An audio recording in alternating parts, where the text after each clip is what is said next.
Mahigpit na sinusubaybayan ng International Criminal Court o ICC ang kalagayan ng kalusugan ni dating Pangulong Rodrigo Duterte habang nakakulong sa The Hague. Ayon sa ICC Registry, si Duterte ay ikinuturing na elderly detained person ay may mataas na posibilidad na bumagsak dahil sa mahina na ang tuhod nito. Mag-isa lang siya sa selda at may 24/7 monitoring sa kanyang kalusugan.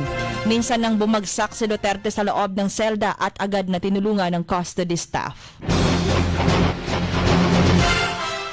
Samantala, humingi ang Department of Justice o DOJ ng red notice sa Interpol laban kay Senator Ronald Bato de la Rosa.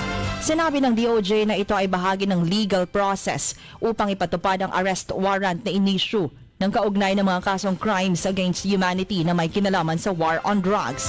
Si Senator De La Rosa ay tinuturing na fugitive from justice at inatasan na ang PNP at NBI na siya ay arestuhin.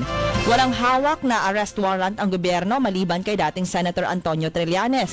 Pero pinagdudahang peke dahil ayaw niyang ibigay o magbigay ng kopya sa pamahalaan o sa media.